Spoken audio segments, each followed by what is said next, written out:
Okay, today we'll start of Zion and Beis.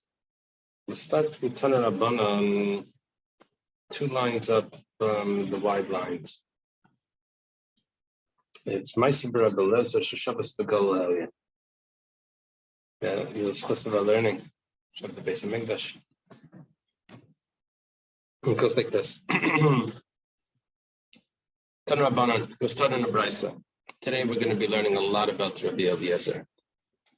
Rabbi Eliezer is Rabbi Eliezer Agadol, Rabbi Eliezer ben Hyrcanus. He's a student of Rabbi Yochanan ben Zakkai.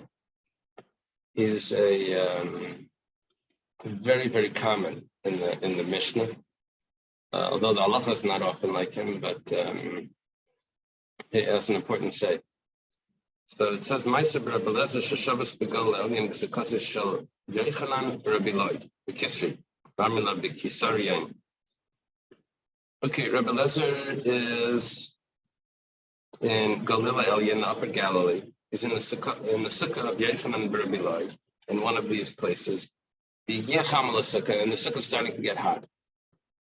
Amar Lai, so Yochanan Rabbi Lloyd says to Rabbi Eliezer, can I spread a sheet over it?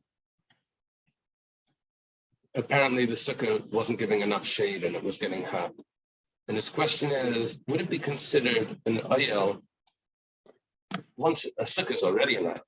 But can I extend an ayel? Once there's an ayel there, can I add to it? Sounds like it's going over the top, which is more of an issue, but we hold that once there's a tefach there, you're allowed to spread it out. You know, with the shlach on top of the sukkah, how are you allowed to spread it out if it rains on Yom Tov? Because it's already in oil.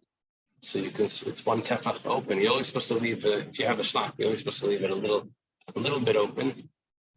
And that way, when you spread it, you're only continuing, you're not creating a new oil. It's like the baby stroller. You know, the thing on the top is supposed to be a little open before Shabbos.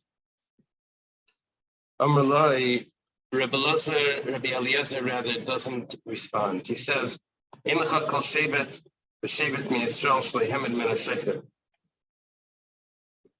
he changes the subject. He says there was no tribe that didn't have a sheikh, a judge. You see, after Moshe and Yeshua, then there was a whole period of judges. Asniel and Shimshon and Gidon and all of the judges.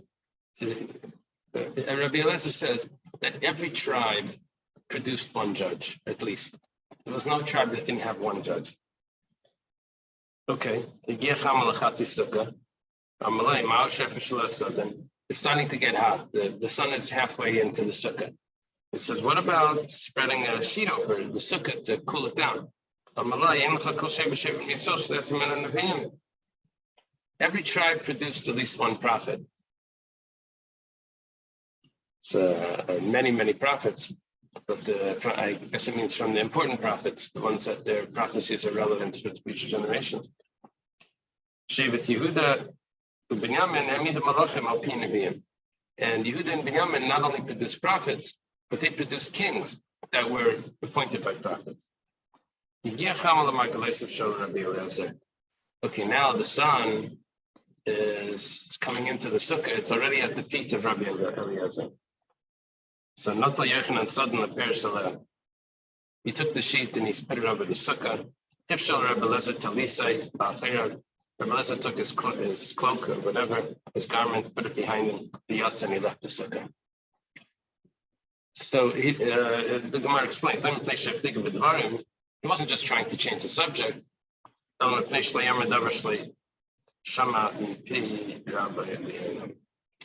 Rather, he didn't want to paskin anything that he never heard from his teacher. Oh, just 1 second. 1 second.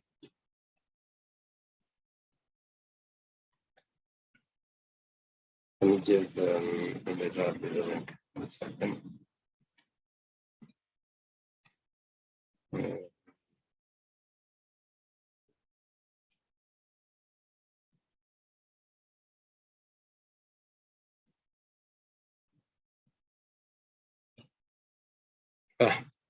Oh, you're there. Okay. So, yeah, obviously, if you texted me, yeah. So, Rabbi Eliezer never wanted to say anything that he didn't hear from his teacher. Yeah, who was his teacher? Rabbi Yochanan ben Zakkai. Rabbi Yochanan ben Zakkai was a student of Hillel and Shammai. It's a direct line to the tradition. Okay. Yeah, the commentaries discuss if he had a hidden message in changing the subject to these topics. Was he actually alluding to the halacha that he wanted to, that he didn't want to paskin directly? It's a discussion. The Gemara asks, Who was being asked to paskin here? Rabbi Eliezer. Rabbi Yochanan ben Rabbi Eloi was asking Rabbi Eliezer, what's the halacha about extending an ayel on Shabbos or Yom Tov? So he says, he avoids the question, and finally when he does it, he leaves the sukkah. He doesn't want people to say that it's acceptable. The Gemara asks,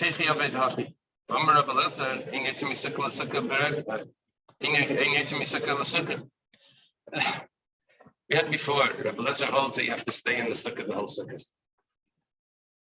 You can't go from one sukkah to another. Yeah, there were these rabbis that they should only say one bracha on the sukkah, the whole sukkah. First night of sukkah, so they go in, so they should the sukkah, and they didn't leave the whole. Never had to say the bracha again.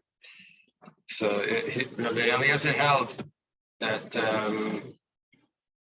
that you go into the sukkah and you stay there. You're not supposed to leave the sukkah. And here he left the sukkah. The Gemara answers, it was something here was a little misleading. We made it look like it was on sukkahs. Turns out it wasn't sukkah. So there was a sukkah, but it wasn't sukkah. It says regular Achar It was a different holiday. It wasn't sukkahs.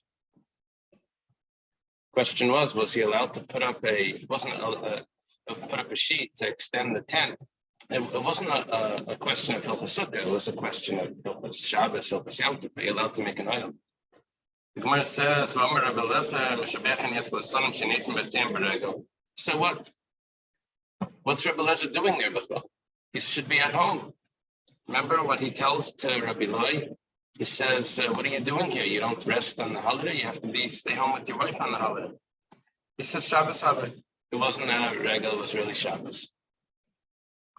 So the whole story was that he went out into a sukkah on Shabbos.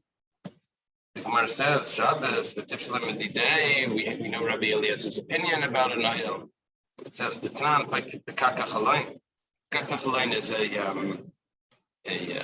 a shutter that you push it into the window, into the window frame.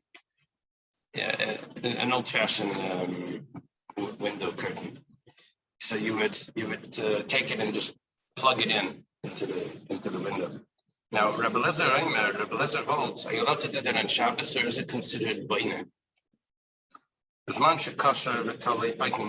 it's attached to the wall, maybe it's hanging, maybe it's on hinges that can just like the shutter that would close, then it's no problem. But if it's on the floor and you have to pick it up and put it in, then you're not allowed to do it. So that would be the same halacha by us. The say you are allowed to.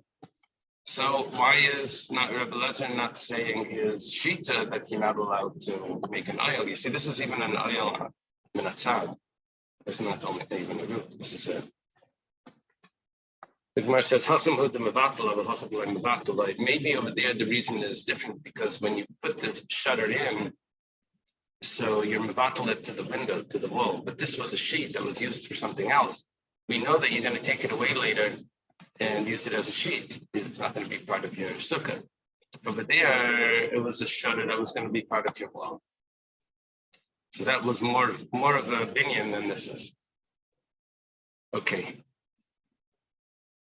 Tana Rabbanan, you have another brisa. Ma'aser Rabbi Eliezer sheshavas b'gola elyon.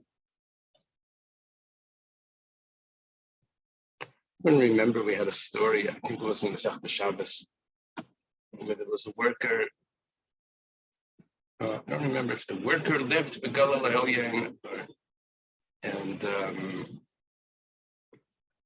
he after 3 years he wants to get paid, and the owner says, I don't have any sheep, I don't have any produce, I don't have any money, I don't have anything. And the guy said, okay, and he goes home, and after Sukkot, the boss shows up at his house with animals full of things. And he says, what were you thinking when I told you I don't have anything? So he goes through each one. I thought maybe you lent it out. I thought maybe you were makdish everything. Because he says the truth is that that's what happened. I was makdish everything because my son didn't want to study Torah, and I was makdish everything to the Beis Hamikdash. My son Horkins, it says. Anyway, the commentators over there say that was really Rabbi Eliezer, and I think it mentions over there also the Galileo. And who was the worker? The worker was Rabbi Akiva. You remember that? Anyway, here it says Rabbi Eliezer was Shavas the Galileo. He's residing in Upper Galilee. Shalosh Shleishim halachas beHilchos Sukkah. They asked him 30 halachas in Hilchos Sukkah. 12 he says, I know the halacha, I heard it from my teachers. And 18 he says, I never heard it. Rabbi Yehuda says it was the other way. Rabbi Yehuda is a son of Rabbi Yehuda Rabbi Loi. Yehuda Rabbi Loi is a student of Rabbi Akiva, who's a student of Rabbi Eliezer. Rabbi Yehuda Rabbi Loi is also a son of Rabbi Loi, who's also a student of Rabbi Eliezer. No, yesterday Rabbi Loi was Rabbi Yehuda Rabbi Loi's father, was a Talmud of Rabbi Eliezer. Yeah. We have other Gemaras that tell us that Rabbi Yehuda Rabbi Loi learned by his father. Anyway, now we're dealing with Rabbi Yosef Rabbi Yehuda. Rabbi Yosef Rabbi Yehuda, it was the opposite. 18, he said, yeah, you want to know where he is over there? If you look under Rabbi Akiva, yeah, you have Rabbi Yechon ben Zakkai, you have the main students is Rabbi Eliezer and Rabbi Yeshua. Under that is Rabbi Akiva, and then you have Rabbi Yehuda, if anyone sees over there, Dr. Stein's. Very nice. Okay, Shakar. So he switches it around. 18 he says that he knows, and 12 he says he doesn't know. He hasn't heard. Everything you say is only from what you heard. You can never say anything on your own.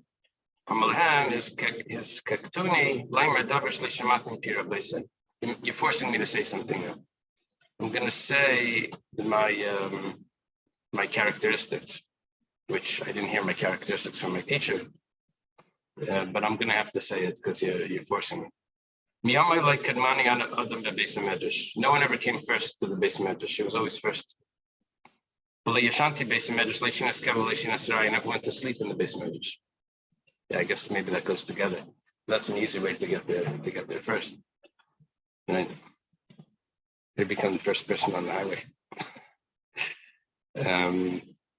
Okay, I never left anyone there. That means he was always the last one to leave.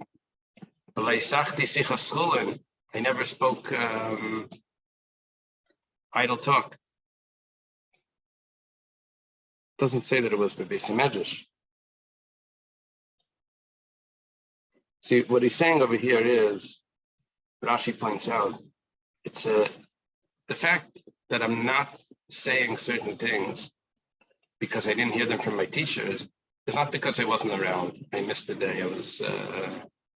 I was discussing other things or something. No, I was there the whole time. I never missed the day. I was always listening to what they were saying. I never said anything that I didn't hear from my teacher. Yeah, there's a problem because in Pirkei de Rabbi Eliezer, which is Rabbi Eliezer's Sefer, Pirkei de Rabbi Eliezer. By the way, if you have a Pirkei de Rabbi Eliezer with the Perush Dal, Rav David Loria. So he has a whole introduction, a biography of Rabbi Eliezer. Yeah, the Radal wrote on the whole Shas. He wrote on he wrote on everything. It's a Talmud of the Gra. And I read about him. I think he actually lived in Vilna. He had 100 grandchildren. Every Friday night, they would all line up in front of his house, and he would give them a bracha, give them a minute to bless the children Friday night. So they would line up, and they would walk by, and he would stand by his door. And anyway, he wrote a parish on the Pirkei Rebbe Lezer, and as an introduction, you know what it's called. He wrote like a biography of Rebbe Lezer. Okay, there's a problem because in Pirkei Rebbe Lezer, it says that Rebbe Lezer was darshaning, and he said things that no one ever heard before since the world was created. Over here, he says he never said anything that his teachers didn't say. It's a contradiction. Yeah, there's different answers. One answer is that he didn't paskin anything that he didn't hear from his teacher. Over there was darshan. Another pshat is that the teachers said the general rules, but based on those rules, he was able to deduce things that in order to say that, you would have to say something else. So it was basically they said it, but they never explicitly said it in that way, the way that Rabbi Eliezer was saying. Okay, Amar Alav Rabbi Yochanan ben Zakkai. Now we go to Rabbi Eliezer's teacher, Rabbi Yochanan ben Zakkai. Remember, the people, Rabbi Yochanan ben Zakkai made believe he was dead when they carried him out. Who carried him? Rabbi Eliezer and Rabbi Yeshua. They were the ones that carried him. They said about Rabbi Yochanan ben Zakkai, he never spoke idle talk. He never walked 4 amos without studying Torah. Without tefillin. No one ever came first to the Beis Medrash. He never slept in the Beis Medrash. Yeah, they had not a full sleep and not just a nap. So who came first to the Beis Medrash? Rabbi Eliezer, Rabbi Yochanan? Yeah, it's a problem.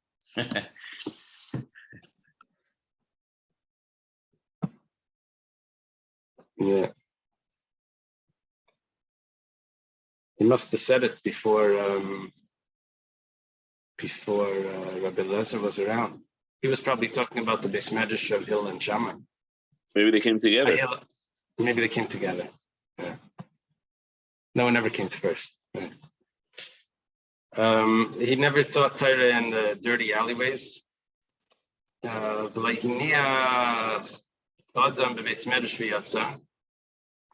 He never left anyone in Beis Medrash and he left early. No one ever found him that he was sitting silent. Whenever you found him, he was always studying. He was the one that opened the door for his students. Yeah, someone described to me his shiur. He was in yeshiva in Mir, and his magachir was Rebbe Fol Shmulevitz. Anyway, he said if he would walk in late, Rebbe Fol would walk out and get a chair and bring it in for him. Yeah, he was talking about hundreds of students. Anyway, what he's still around. So Elahu Batzmai. He would get the door for the students. You see, this is interesting. Rabbi Yochanan ben Zakkai himself never said anything that he didn't hear from his teachers. He never said, okay, yeshiva's over. Except if it was Erev Pesach, where they had to go home to make the Seder. And Erev Yom Kippurim that they had to eat. I guess to eat extra. And Rabbi Elezer's student would also behave so. Okay, Tana Rabbanan, stood in a brisa. Shemaina Talmidim Hayalei Hillel Azakin. Hillel Azakin had 80 students. 30 of them were worthy of that the Shechina should dwell on them, just like it dwelt on Moshe Rabbeinu. 30 of them were worthy that they could stop the sun, just like Yeshua ben Nun did at the battle where he wanted more time to fight.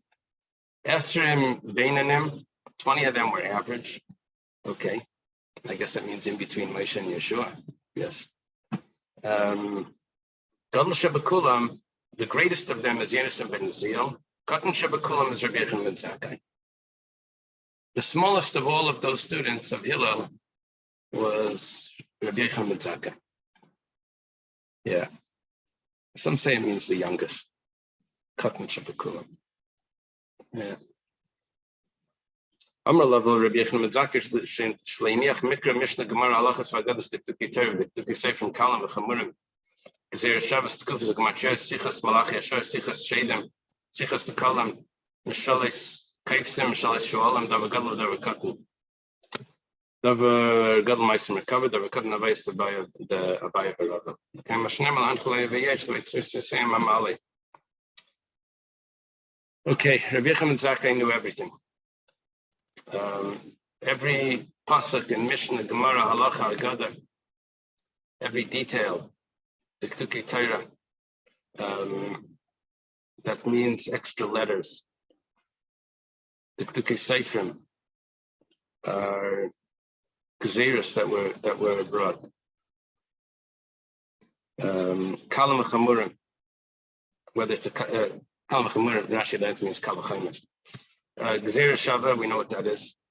Kufais is the calculations of the stars of the seasons. Gematria I saw in the Steinsaltz, I never knew this. I saw that the word gematria is a combination of gamma, tre. Gamma is the third letter, and tre is 3, like a tripod. So gamma tre. So it's the numbers of the letters. Yeah, why didn't he start with alpha, beta? I don't know. But anyway, I guess that was too easy. I thought it had to do with geometry. Yeah, it's associated with geometry as well. He brings that, but geometry, I guess, would be mathematics. But then he also brings this, that it's actually this gamma tray, that to use each letter to mean a number. Okay, he knew the discussions of the angels, the discussions of the demons. Rashi says both of them, I don't know what that is. Okay. And he knew the parables of launderers and the parables of foxes.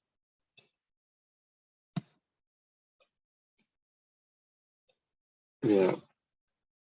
Apparently these were stories. What does it say about Reb Meir?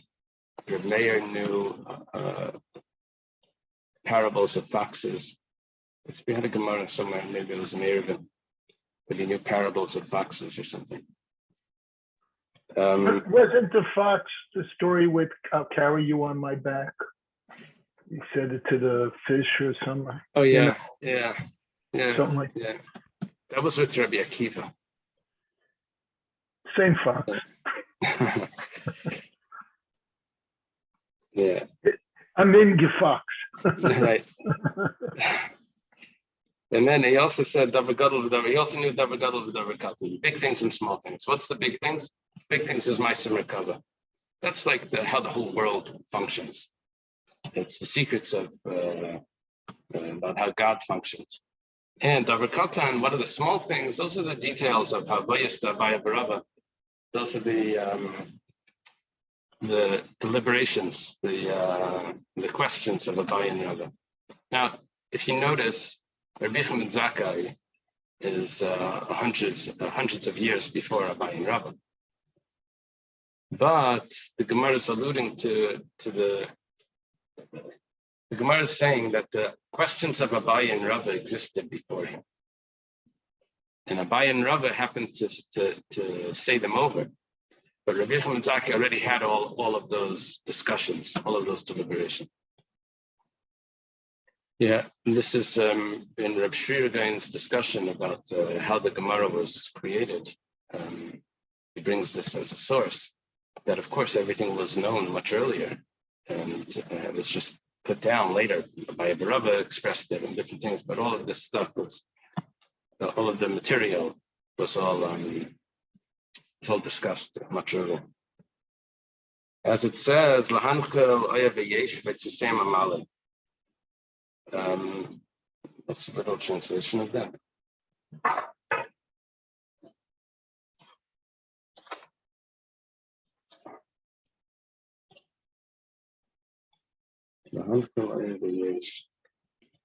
That I may cause those that love me to inherit substance, because to the Yeshua substance, and that I may fill their treasures.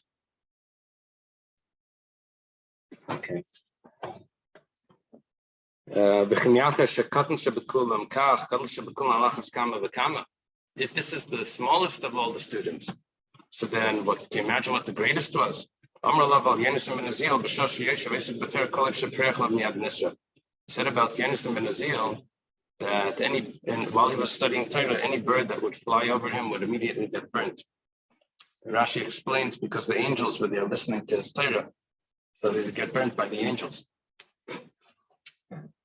Yeah, they used to say that when the Chassidim learned this Gemara, they would say, imagine the Kedusha of Yenisam ben Azil, the birds fly over, they get burnt. And then the literature would say, so who has to pay for the bird?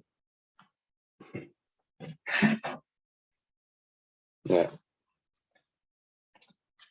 Okay, we don't really have much of Yenisam ben Azil. We have the Targum Yenisam ben Azil officially on the Nevi'im, although we have it on the Torah as well. And yeah, and the scholars question if the scholars call it pseudo Jonathan. You know, they don't like to attribute anything that's really that old. Misha Hayarisha Rubai the Sukka Shulchan Metech. This Mishnah we had on Daf Gimel. If someone, his majority is in the Sukkah, however, his table is in the house. Bishamite Paislim. Yeah, remember we had a problem with this. Paislim means that the Sukkah is puzzled. Yatza would mean that he wasn't Yaitza. Over here it uses the term Bishamite Paislim. Bishamite says it's puzzled. Bisol Machshir. And Bisol says that it's kosher. Now, what the Gemara did before was it said it's actually two separate cases. Sorry, Mechsha. We're talking about a large Sukkah. We are Bishamite saying that he's Yaitza. Bishamite saying that he's not Yaitza. Bisol says that he is Yaitza. We're also talking about a small Sukkah. That we are, Bishamite says that it needs to be able to fit the table as well. It needs to be 7 tvachim. Yisrael says 6 tvachim is enough. It wasn't not a story. They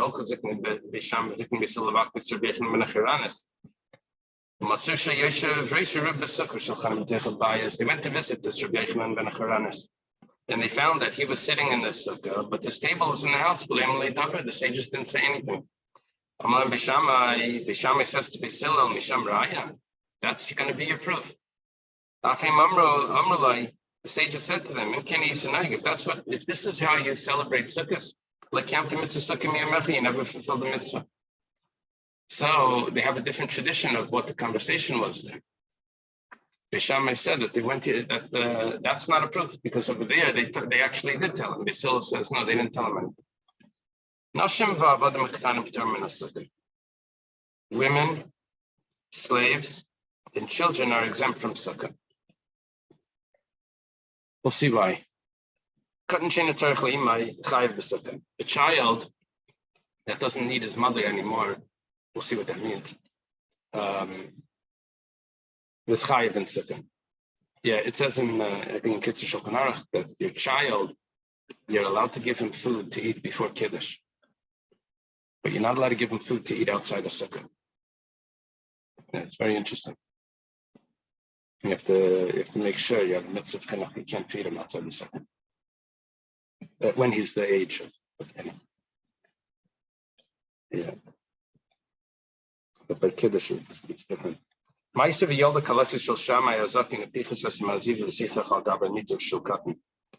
a story that the daughter-in-law of Shammai gave birth. So he opened up the roof and he puts schach over the crib, and so that the child should be in the sukkah. So Shammai obviously disagrees with this. He said that a child doesn't need to be in the sukkah. Now we're saying that according to Shammai, a child does need to be in the sukkah. The Gemara says, Minani Mili. How do we know what we said about who's chayiv in sukkah? We said that women, slaves, and children are exempt. The Tanur Rabbanan was taught in the Brisa Ezrach, and Ezrach means someone that was born in Israel, right? Someone that dwells in Israel. Ze Ezra. Okay, good. Ha Ezrach. What is Ha Ezrach? The Ezrach. That's Laitzias Anashim. You know, that definite article, the important Ezra. Yeah, not the women. So it says, what does the pasuk say? Kol Ezrach b'Yisrael yeshiv b'sukkos. So it says the men, Kol Ha Ezra. All the men have to dwell in the sukkah, not the women. Kol, but then there's an inclusion of Kol. That the children have to be in the sukkah. So the women not and the children, yes. That's a brisa. Amar Mar, the master taught. Now Amar Mar is how we go back and examine a Mishnah or a brisa that was quoted. It says Ha Ezrach Leitzias Anashim. When it says Ha Ezrach, it's excluding L'meimer de Ezrach bein Nashim bein Gabri Mashma. How could it exclude? It can only exclude if the word Ezrach itself is referring to what? Men and women. Ha-Ezrach is excluding what we already included. Ezrach means everyone. Ha-Ezrach means just those important ones, which is the men. The problem is, V'hatanya, we have a brisa that says the opposite. Ha-Ezrach l'rabis es anoshim ha-Ezrachi shechayav b'hinu. Ha-Ezrach gabi mashma. We have another brisa that says the other way. It says that by Yom Kippur it says Ezrach v'hager Tanos nafshesechem komalch leisasu Ezrach v'hager. It says that Ezrach, if it would have said Ezrach v'hager, then I would have understood that men and the convert. But it says Ha Ezrach, the extra hey, that's coming to include women also. So what does the word Ezrach mean? Just the men. What does the word Ezrach mean by us? Men and women. What does the hey do? It excludes the women. So we're looking for translation of words. We have a problem there. Yeah, the word Ezrach, what does the word Ezrach mean? It's a whole discussion in Hilchos Brachos. We say Shalei Asani Goy, Shalei Asani Yavet, Shalei Asani Yisha. The commentators ask the Bach, why don't we say Shasani Yisrael? Why everything negative? Shalei Asani, Shalei Asani. Just say Shasani Yisrael. And then there's a discussion on that suggestion that if you would say Shasani Yisrael, then you wouldn't have been able to say Shalei Asani Isha. What does Yisrael mean? Just the men, or does Yisrael also mean men? And there's a discussion about this. What does the word Yisrael mean? So here, there's a discussion as well. What does the word Ezrach mean? Does Ezrach mean men and women, or does Ezrach just mean the men? And then the hey includes the women. We have contradictory sources. Rabba says, you know what? Ezrach only means one of them. Can't mean both, men and women, or just men. We have to define it. But one of the things that we're doing over here is we're using Allah Mishnah Sinai. We're not actually using a translation. When it says Hilchasa, well, what does it actually mean? I get what Rabbi is saying, but which one is which? Is Ezrach men and women, or is Ezrach just men? Vesu, and also Krol Amali, Hilchasa Amali. What do I need a pasuk? What do I need a halacha Mishnah Sinai? I have the rules already from before. Sukkah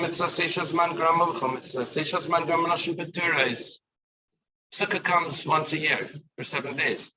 It's a mitzvah shazman grama. Women are exempt. I don't need a pasuk to tell me Ha Ezrach. I don't need halacha Mishnah Sinai to tell me that it's just the men. It goes under the category of from the Gemaras that talk about It's a cessation man drama. It's a positive command that's time that has a time limitation. And the same with Yom Kippurim. With Rabbi Damarab Nafka. We know that also from Rabbi Damarab. Rabbi Damarab, it says, whenever it says, well, in one place it says Isha Yisha. This is by one of the Karbanas. It says, Hishra Kasav Isha Leish L'Kolenshin Shabbat.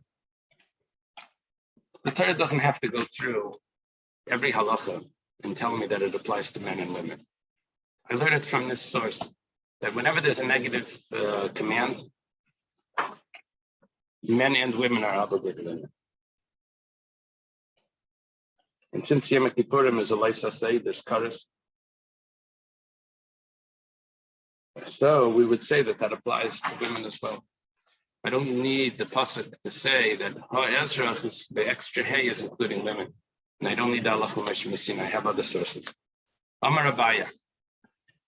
Abaya says, you see, Abaya is a student of Rabba. Rabba made this suggestion that there's a Hilchas Aminu, and then we're challenged that. So what is this? What is all of this necessary? Abaya says, Leilam Sukkah Hilchas. The way it will work is like this. Hilchas Sukkah, that's Allah Mishmisin. Now, it's really, Ezra means men. Ha-Ezra would include the women. However, in Hilchas Sukkah, we have Allah Mishmi Sinai not like that. Why do I need Allah Mishmi Sinai to tell me that women are exempt from Sukkah? I have it from Mitzvah Seishas Mangrama. It says, came to Dura. I could have thought that you're supposed to dwell in the Sukkah. The way that you dwell in your house, just like someone in his house. His bedroom is men and women together, husband and wife.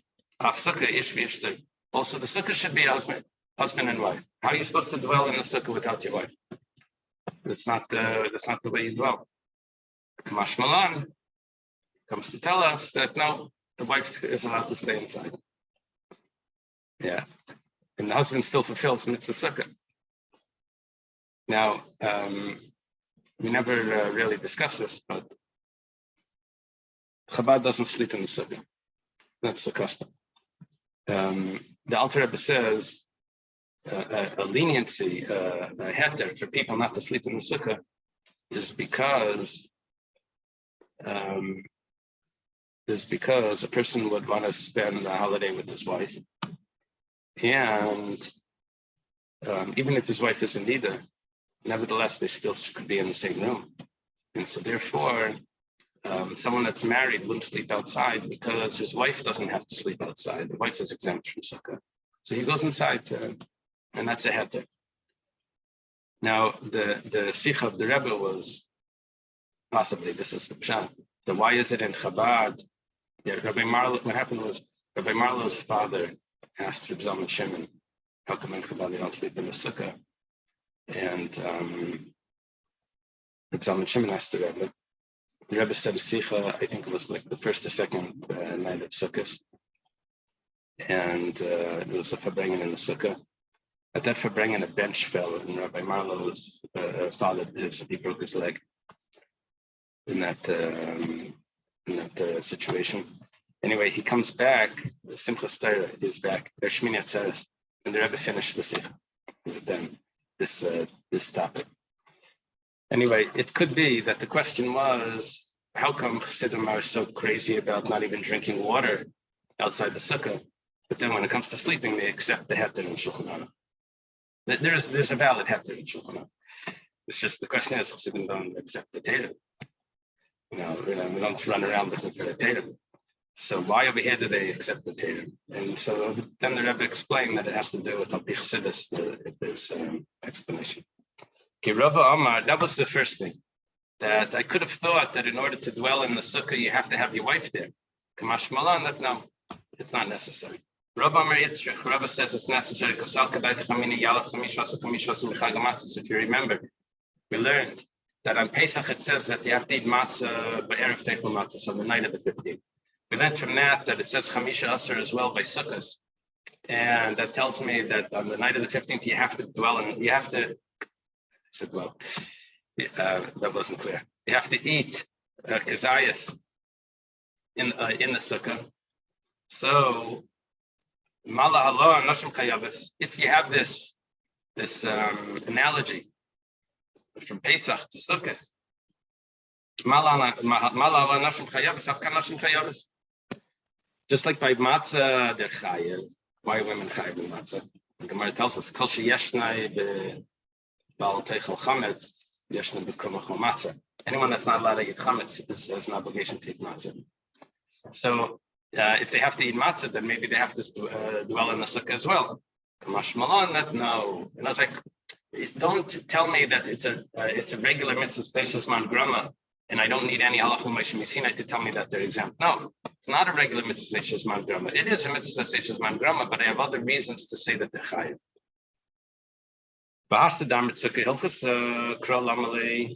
If that's the case, so why does it say ha Ezra?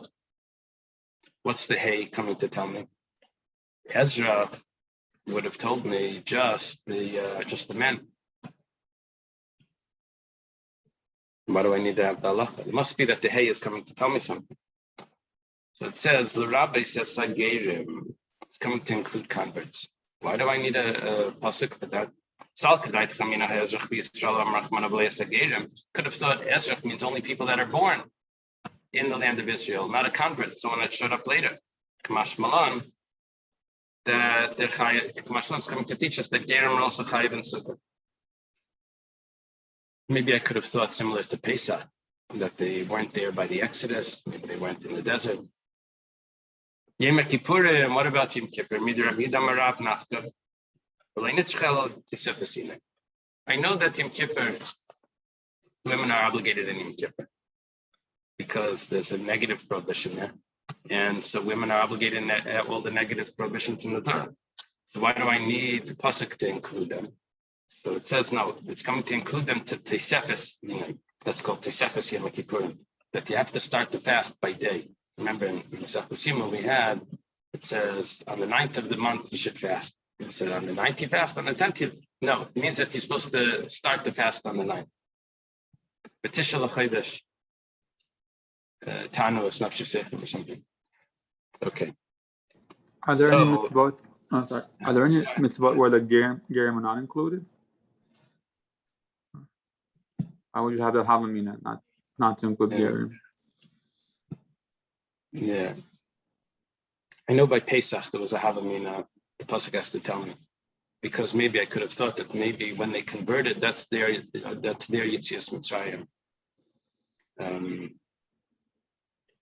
Yeah, but it wouldn't be celebrated with everyone else. Maybe this would be the same thing.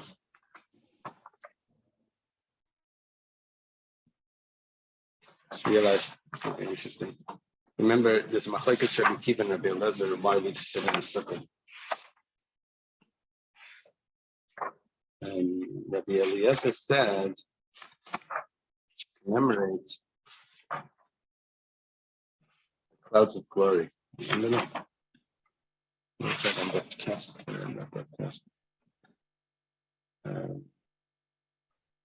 It was when we were discussing what's Makabel Tumah. What's our source for that? That's the case, and it comes out very interesting here. We're talking about putting the Rabbi Eliezer says it's the Anani Akaveh. Rabbi Kiva says it's Lukas Mamish. Yeah, it doesn't really change anything by us. It's just an interesting. We were discussing before about Rabbi Eliezer, what he holds about putting a sheet over the sukkah. So it turned out that it wasn't sukkah at all. But on that discussion, he held that the sukkah represents the clouds. Maybe that there's some connection. Okay, so back to Yom Kippur. We add in Tesefes Inay, that the women are chayav.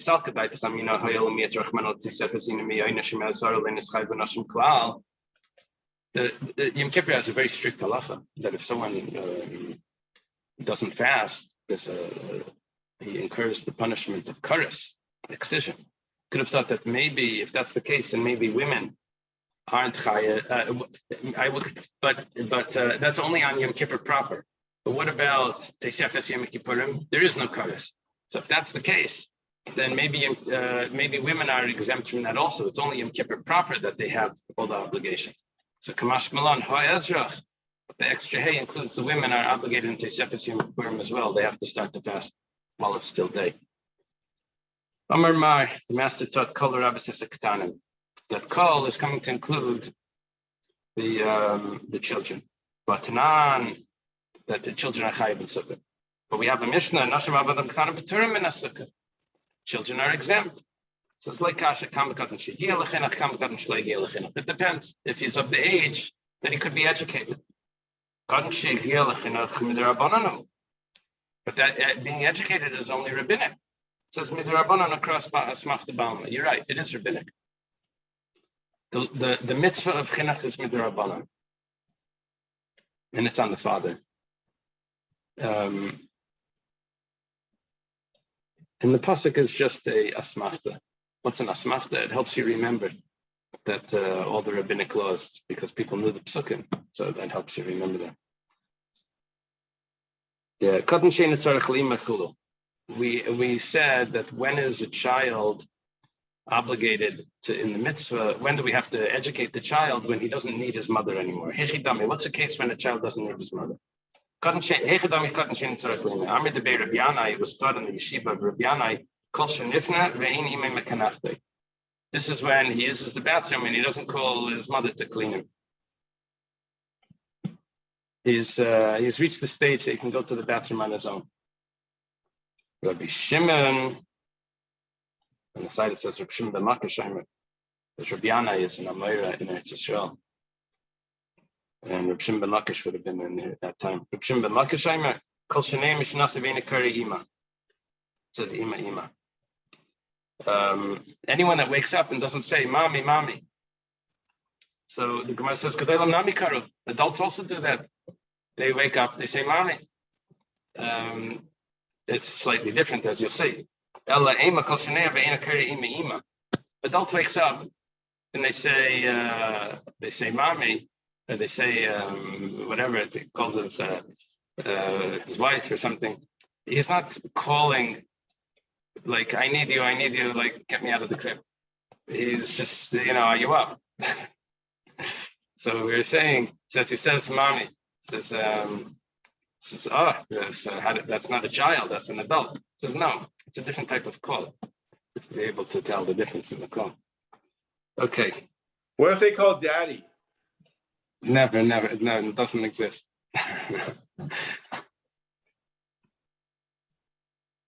Yeah. Maisa v'yolda kalasichulu.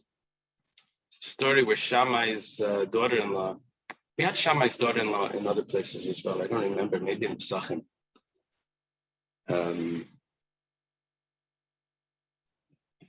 She gave birth, so Shammai took off the roof over his crib. Maisa Lister, there's a problem because first you tell me that a child is exempt, and then you tell me that Shammai takes the roof off to put schacha. The Gemara says the Mishnah is actually missing words. You have to teach it like this. Shammai machmer. However, Shammai disagrees and he's strict.